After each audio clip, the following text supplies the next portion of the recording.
Welcome back to the channel. Oh, almost there. There's something you need to know about the Dolomites. Is really you have to commit. What do I mean by that? Is that the second you enter the area of the Dolomites, you can expect to be not only in the company of 100,000 motorcyclists and push bikers or racing bikers, but among some of the best mountain passes I've ridden in a long while. Most of the passes, as you can see here, are very close to each other, but there were a few that I didn't get round to doing. All of these roads are pretty much mountain passes. So when I say you commit, is that you have to be ready for that. And I'm not talking about just the beautiful views, because they start instantly. As soon as you're in the area, that starts. It's breathtaking, absolutely breathtaking. It's more to do with the fact that there is an element of skill. You are going to be continually doing bends. Some of them easier than others. And of course there are straight stretches. But I can honestly say, I think, especially on this particular day, this was the day that I was actually still on my way to Sotaguda, I think it's pronounced. Because it's all mountain passes. You will be doing roads like this continually, which means it's going to take you longer than you think it's going to take. When I was riding in Norway, I discovered that when Google Maps says it's going to take you 4 hours, double it. Riding here is a similar experience. Because the mountain passes, just like Stelvio, although Stelvio is of course extreme, for every 100 metres you go to the left, you're going to go 100 metres to the right. You do a U-turn at the end pretty much. You go back the way you've come. And that's just the way it is. So you can't be in any kind of hurry. And I'm not in any kind of hurry. I'm never in any kind of hurry. It's the one thing when you look back at a road trip, it's the one thing you don't actually think about. Never. I can imagine probably if you were doing something like Stelvio and it was something that you've been doing lots, like it's a regular ride for you and you know the road well, that perhaps doing it quickly and doing it faster each time is going to be what you're about. I'm just not. You know, I like the roads like this.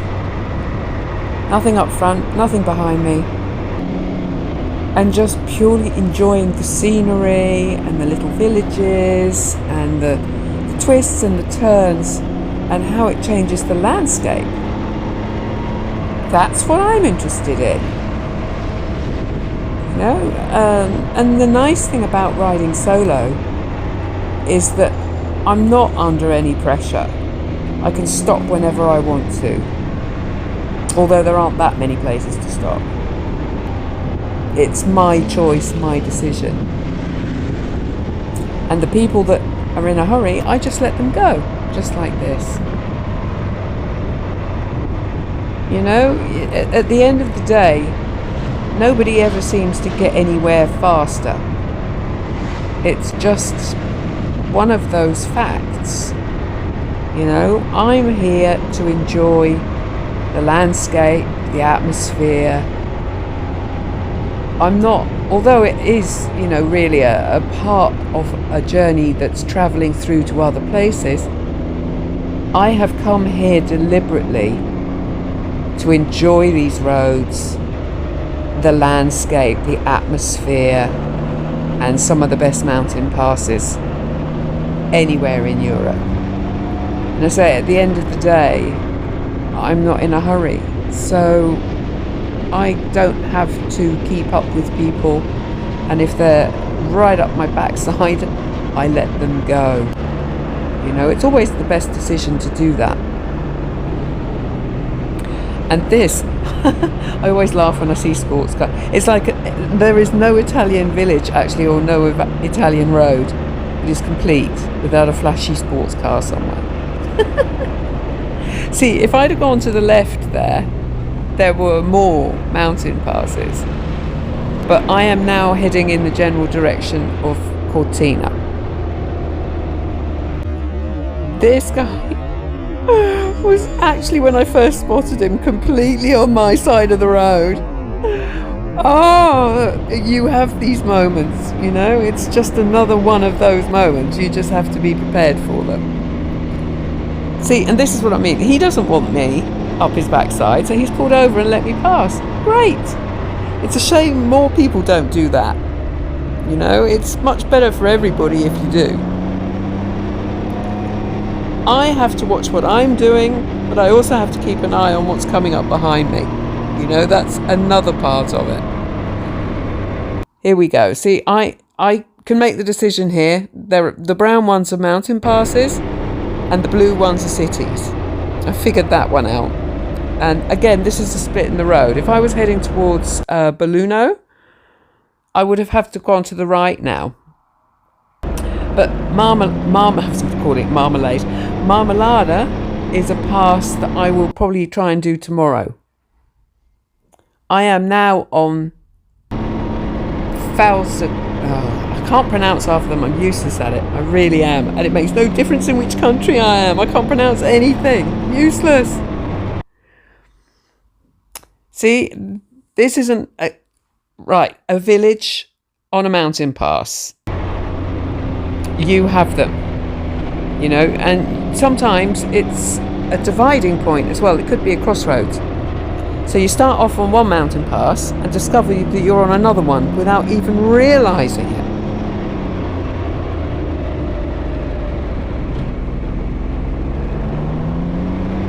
I was thinking about making a film purely about the bikers like this, as to how many of them, which ones are actually lined up properly. You know, you have some people that take it really wide, and other people that are hugging their lines, and they're the ones that are likely to survive the whole trip without any kind of incidents, because sometimes they're very near to that middle line, you know, quite scarily so. And sometimes it's a trick of the eye. All of these roads are fairly narrow, you know. So this is what I mean. Let the boy racers go. The knee down club. He's happier. Oh, see, that was close. So it could have been just purely the camera angle, but that looked very close to me. Very close. I suppose it's just something that makes it all more exciting, you know. But at the end of the day, you're not the only one up here. That's just the way it is. It's just too beautiful, you know. You're going to be sharing it, especially when the weather's like this.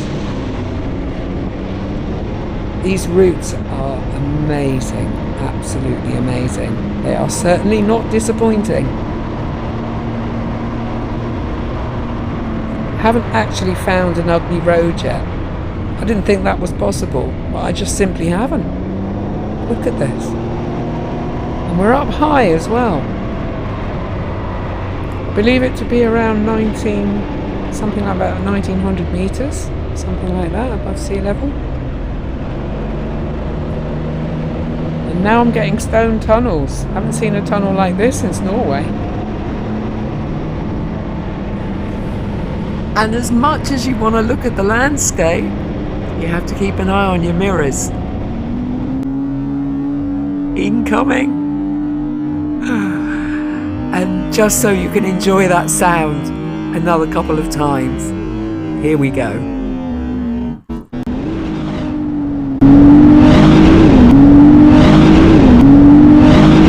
And he came up behind me fast, you know.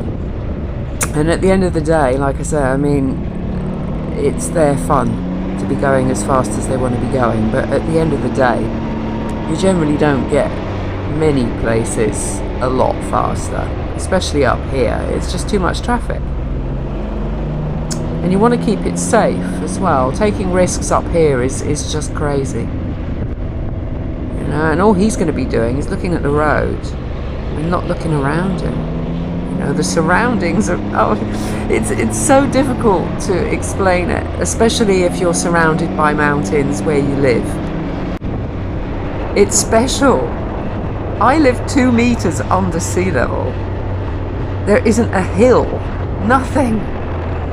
You know, and well, you know, further down south there is, but to have this many mountains and this many brilliant roads and having the possibility to ride these roads and in this weather, you know, to me it's special. It's just special.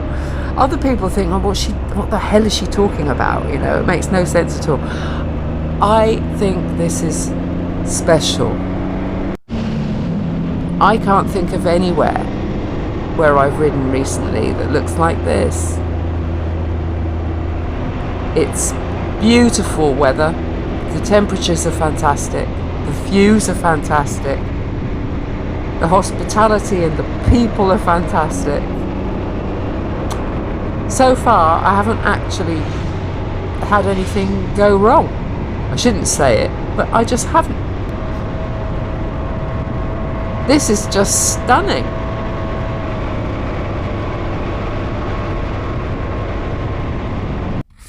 Simply everywhere you go, you're surrounded by mountains here.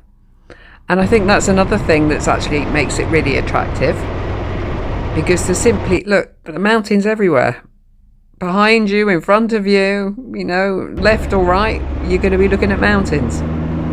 Which is exactly why I've come here. And the fact that the distances between them are all minimal, it makes it all much more reachable and achievable. And as much as it's still obviously tiring, you know, it's going to take you a while to get anywhere because of that. It's just so rewarding. Because between every building, even in the little villages and the cities, you're seeing mountains. They're everywhere. It is absolutely gorgeous. Absolutely fantastic. I can't actually praise it enough. And I'm wondering, having been in this area before, why I didn't do it earlier. There are petrol stations everywhere, which is a luxury. You know, it feels like a luxury. The quality of the roads are excellent. There's accommodation everywhere. It's really easy to find. And the views are spectacular.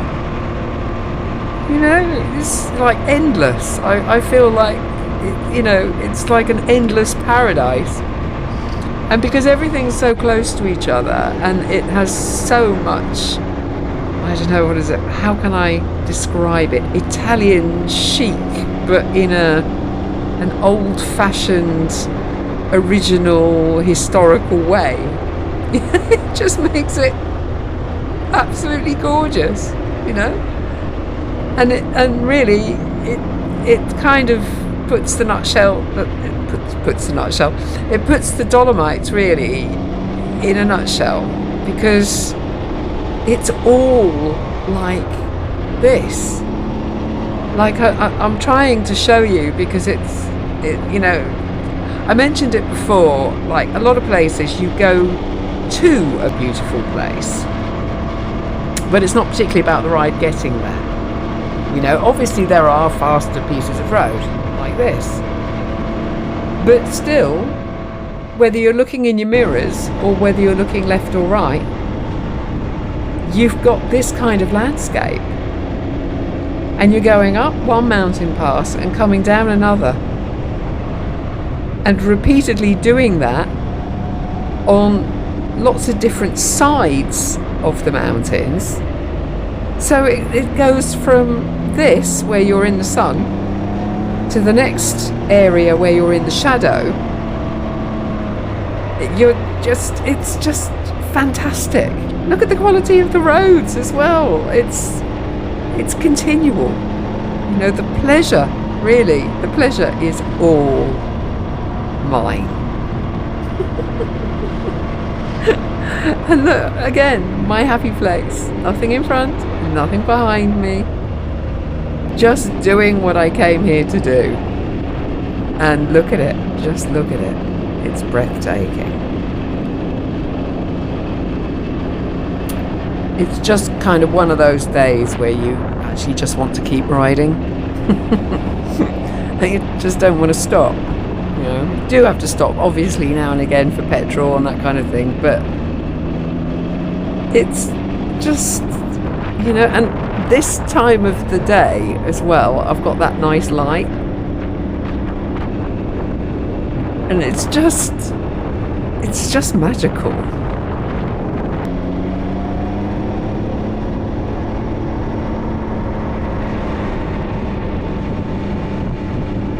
So I'm up really high, but I'm not noticing it.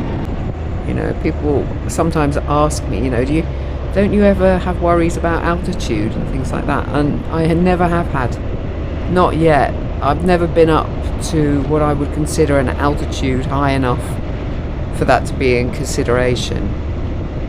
I haven't done India or Nepal or any of those areas where there are incredibly high mountains. Oh boy, I would one day, that's still on my list. But here, this reminds me a little bit of when I was in the Pyrenees. Being at the level where you're kind of looking across and all you're seeing are mountains as far as you can see.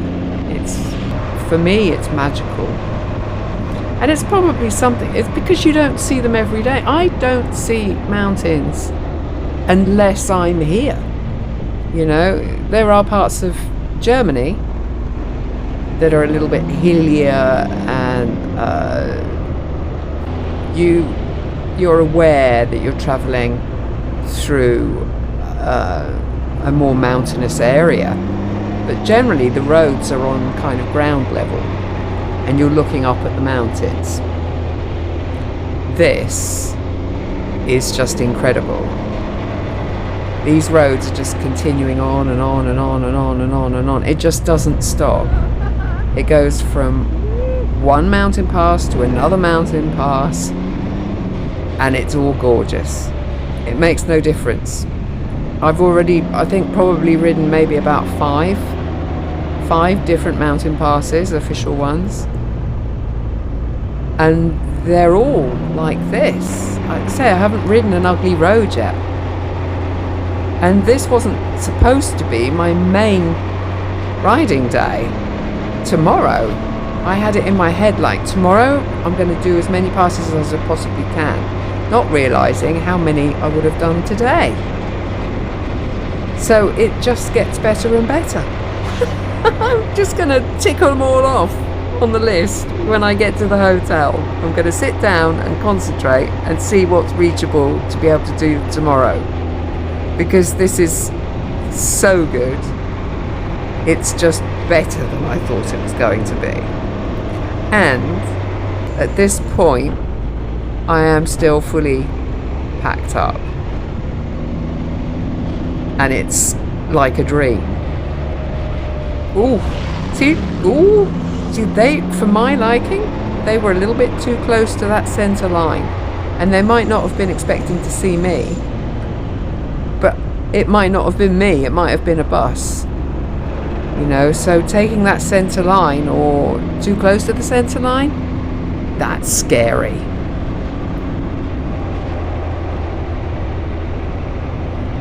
I have noticed that my brakes have started squeaking again. I think it's actually something to do with stone dust. It's far more noticeable when I'm in the mountains than it is when I'm just riding on flat roads. So I think it is something to do with that, and the fact that I don't clean it very often. I am loving this ride so much. This is why I wanted to show you a lot more of it, actually, because when you think of the Dolomites, personally, I don't think directly of the Olympics. I think of mountains. And I'm not a big skier. I can ski. For me, it's about the Technicolor version. I prefer the colour version, not this all covered in snow. I mean, this is fantastic. I can't think of another place that I've been to other than, well, actually the Pyrenees. I have been to the Pyrenees, and the Pyrenees at certain levels is like this. But this it's greener. I think that's what it is. I think maybe that's why I like this so much. In the Pyrenees there's a lot more sand and yellow kind of rock. Here it's greener. See, again, this isn't, when I say an official mountain pass, obviously it is. This was Lucia, I believe, called. And they're all routes that are close together. So if there's an area that you think, oh wow, that looks great, but it all looks great, all of it looks great. You just go from one place to another and it's all like this. So basically it would make virtually no difference. The Dolomites seems to be like this all the way everywhere. And the roads just seem to get better and better and better. When you think, oh, I've had the best one, you know, and I've missed Gardena and I've missed a couple of others. And thinking regret. No, not for a second. And here we go, you see. Marmalade is only 14 kilometres away. And Sotahuda, only 4. See, this is what I mean. And of course, Podoy is another one which I will be attempting to do tomorrow. So they're all very close together. So it's not that crazy. See, there we go. I'm almost there. You can just see how many great mountain roads there are. It's all so close together. It's like a paradise. No, I could probably do them all tomorrow, all of them. But to be honest, right now all I'm thinking about is accommodation. It's that moment of the day when you think, yeah, I could do with a beer now. So having found the accommodation, booked the accommodation, I'm hoping it's going to be the way it turns out to be. It is. Look, these are my views. You know, and to be honest, it wouldn't make a difference where you were booking anything. This was my breakfast view.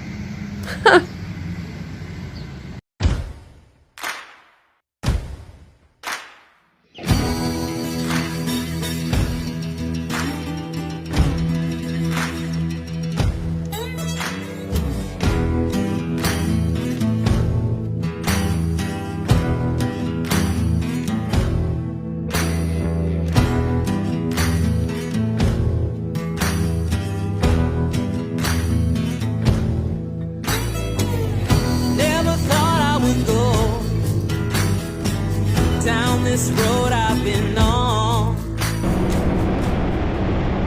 So now on the road to Marmalade, Marmalada, and again the road in that general direction is fantastic. Actually, this was a place that I stopped for 10 minutes because it was just so beautiful.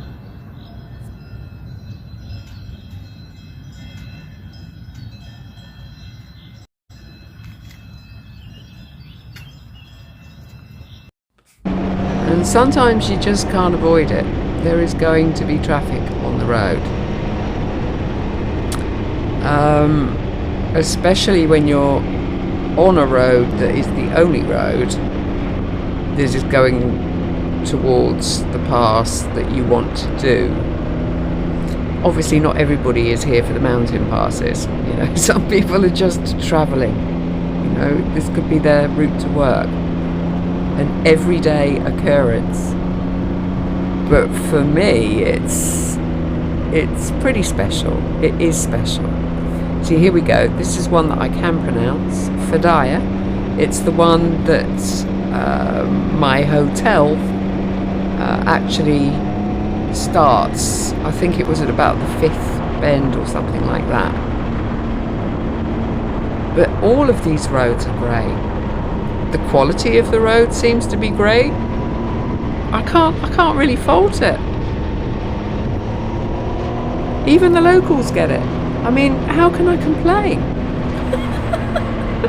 I love it when someone pulls over, because they don't want somebody up their backside either. You know, people just kind of, they get it. They just get it.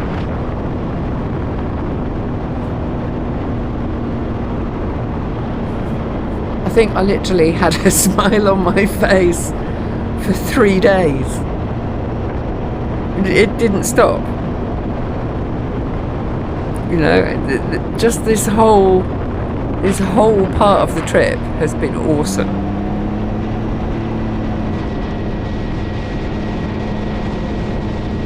I mean, obviously some of these roads I will never ride again. And every time you turn a bend, you're looking at a different view. And I just never get tired of it. See, look, they're going for it. It took that bend pretty wide. You know, maybe it's just me being overcritical. And yes, they do have a clear view, just like I do. You know, if there's nothing coming, do what you want. Almost out of view already. See, well, I mean, why would I stress with them behind me? 15%. That's not that bad.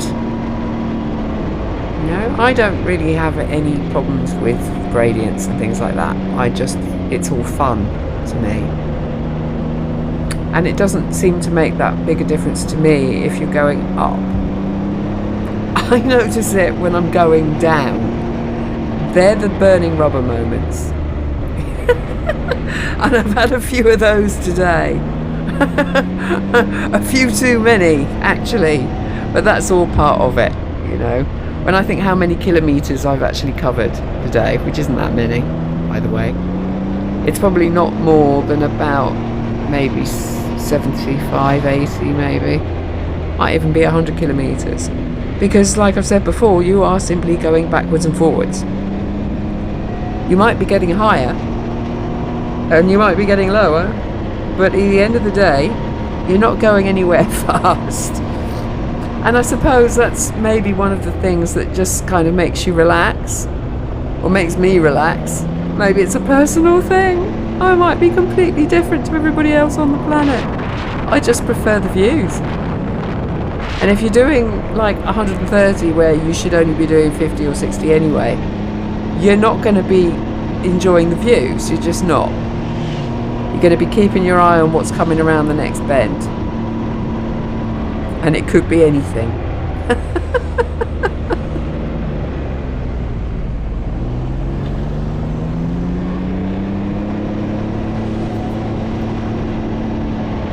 I mean, when I'm looking at that kind of landscape, where there aren't that many trees, it could be somewhere in the UK, you know, or Wales. I've said it before, there are certain elements that remind me of Wales here, and I think it's more the colour scheme than anything else, because it just seems to be so much more dramatic here.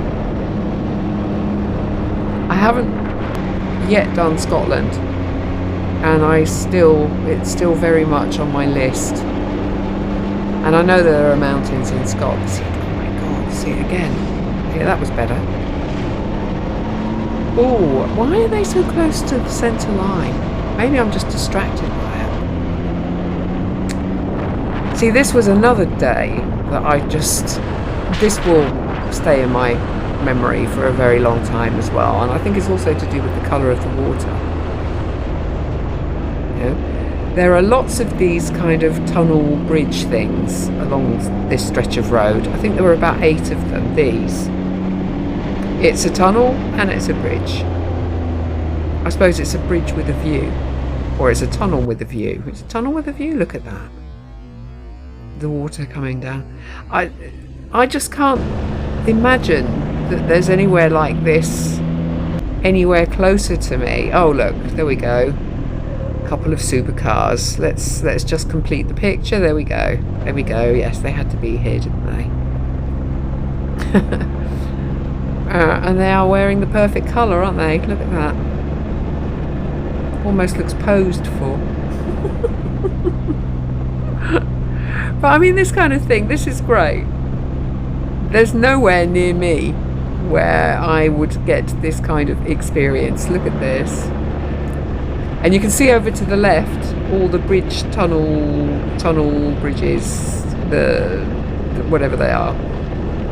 And they're designed that way, obviously, so that when the snow starts to melt, or when there's a lot of snow, I suppose if it comes down off the mountain, it's not going to cross the road. It's not going to be on the road. It's just going to go straight down into the water. I suppose that's the idea. And it's landscaped.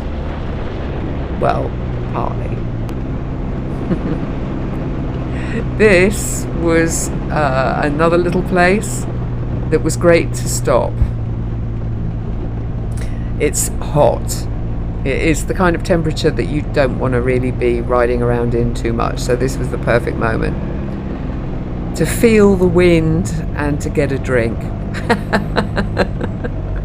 The perfect moment and somewhere to park. There we go. Wind.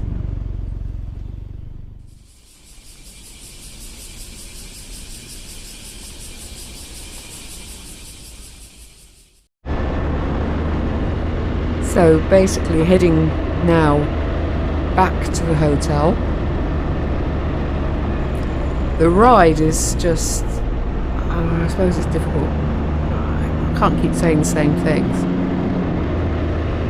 But I would so recommend this area to anybody visiting the mountains and wanting to spend time, whether that's hiking, biking, riding like this, doing the mountain passes. It's absolutely gorgeous here. You know, I don't think I've enjoyed riding in an area so much recently. You know, there's still obviously a lot more to come with this tour,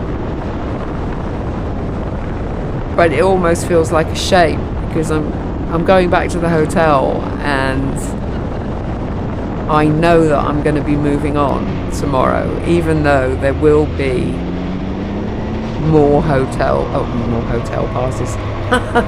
Probably. There will be more mountain passes on my route. And every single route has had something I wasn't expecting, including these kind of tunnels, you know? It just seems to get better.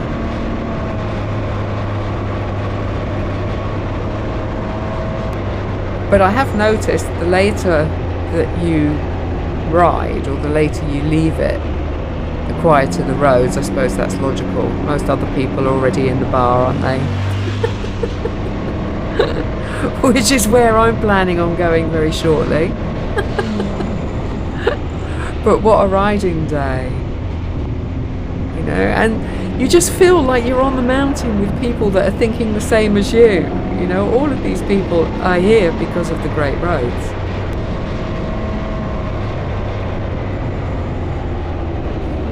So, and these are the last couple of hairpins leading back down to the hotel. They're the ones that are actually visible from the hotel. It's where I was watching the bikers this morning, coming down the mountain while I was sat drinking my coffee, not waiting to get on the bike to be able to head up another mountain pass like I haven't done enough in recent times. But what a great location for the hotel. halfway through a mountain pass, and with bends left and right. It was a good choice. That is my restaurant. That's where I will be eating. And it's a very good restaurant. It's the kind of restaurant actually you could probably eat at all week, and you could eat something different every night.